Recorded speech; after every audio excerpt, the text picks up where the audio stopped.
Alien Romulus is currently playing in theaters. Seems like a good time for me to go and rank all of the Alien movies, including Alien vs. Predator. Let's get into this.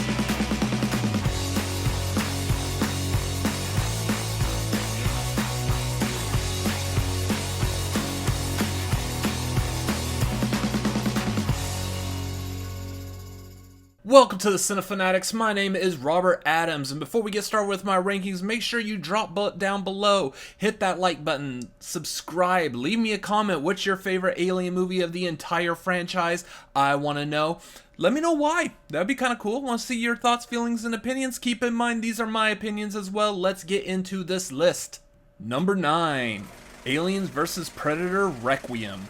Oh, where do I start? So we actually got an Alien vs. Predator movie that is R-rated, that takes place in like an urban location, which is all I've ever really wanted from these two titans clashing. So why is this at the bottom of this list when on paper it sounds perfect? Two reasons. One is way too much human drama. There are a ton of humans that we get all of their backstories and personalities when, in this case, we don't need them.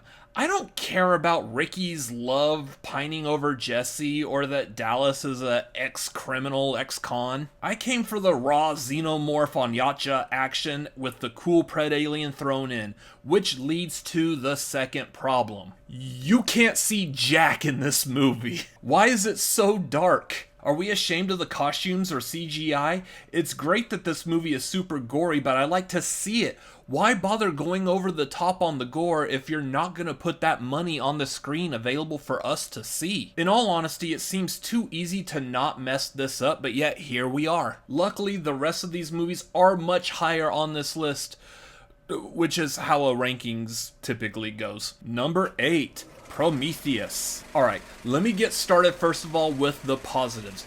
This is a gorgeous looking movie. The cinematography is some of the best that I've ever seen in a Ridley Scott film.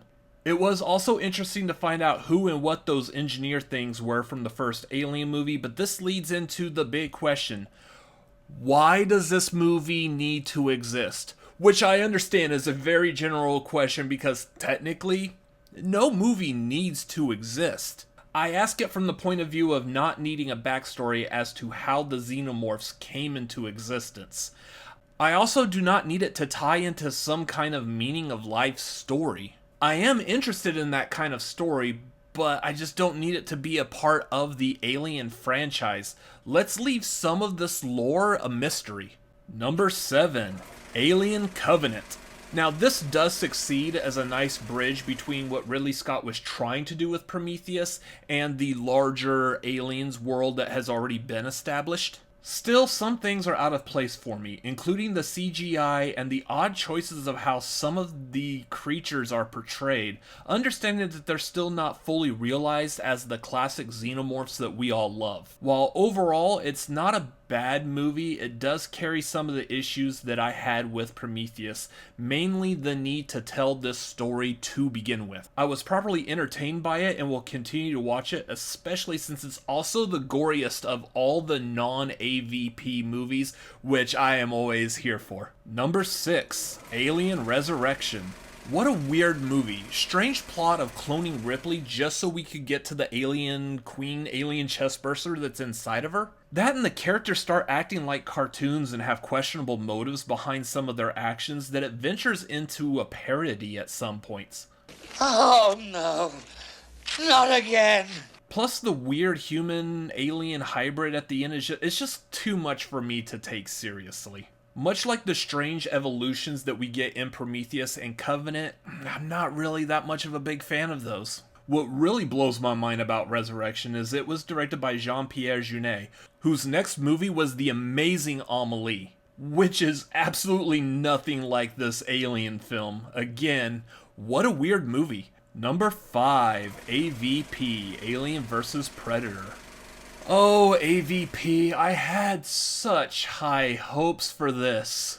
As with most complaints on this franchise, you got Alien, an R-rated franchise, Predator, an R-rated franchise, Aliens vs. Predator, PG-13. So besides the weekend effects to achieve that lower rating, the whole movie takes place in Antarctica, which works fine if you're questioning if Kurt Russell really is Kurt Russell, but not a major battleground for two legendary movie monsters. Honestly, I did have some fun with this movie, and I like the lore that was created between the two creatures, but it could have been so much better. Number 4, Alien 3. I know that this movie is divisive, even with the director David Fincher.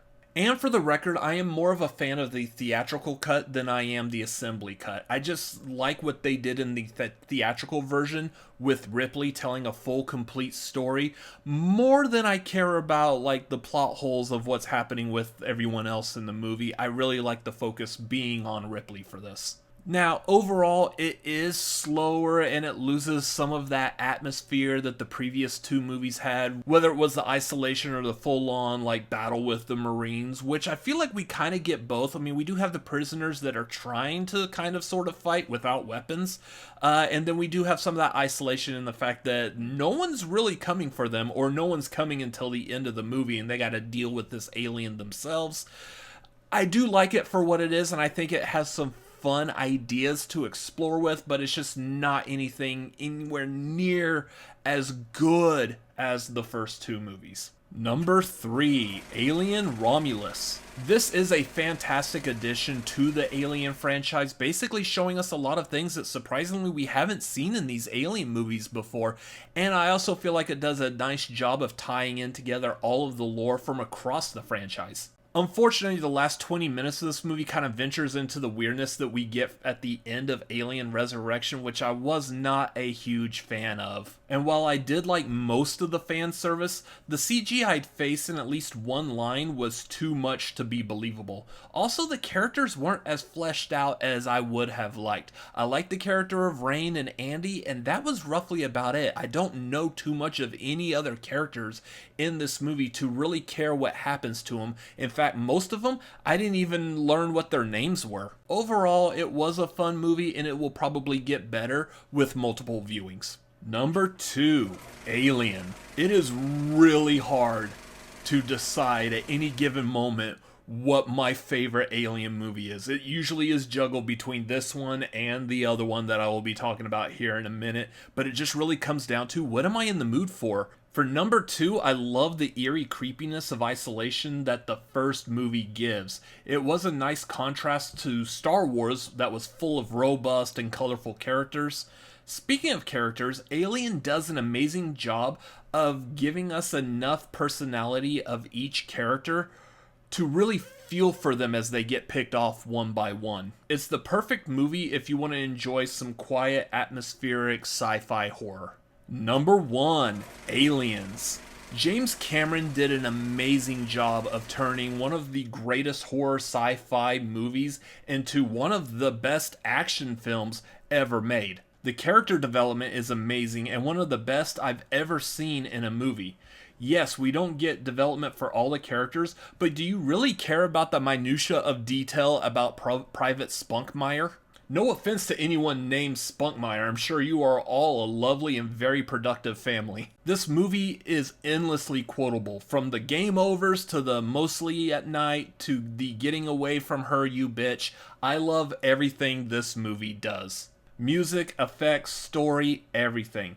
Best combination of horror and sci-fi, and one of my favorite action movies, and one of my favorite movies ever. So that's going to do it for this ranking. Again, what were your top movies? Let me know down below in the comments. Why were they your favorite movies? Let me know that too. I know a lot of people, especially right now with the Alien Romulus have coming out, a lot of people are changing their opinions on Covenant and Prometheus. What were your opinions of it, and have those changed? Let me know down below in the comments. While you're down there, make sure you hit that like button and subscribe. We're doing some fun things over here on Cinefanatics, so come back and follow us for all the stuff that we are doing. Follow us on social media. We are at The Cinefanatics on Twitter and Instagram and TikTok. You can follow me personally at RCA Reacts on Twitter, Instagram, TikTok, Letterboxd, and YouTube.com/@RCA Reacts. That's going to do it for this ranking. I will see you on the next one. Who knows when that's going to be or what it's going to be, but make sure you subscribe and stay tuned. We'll see you then. Later.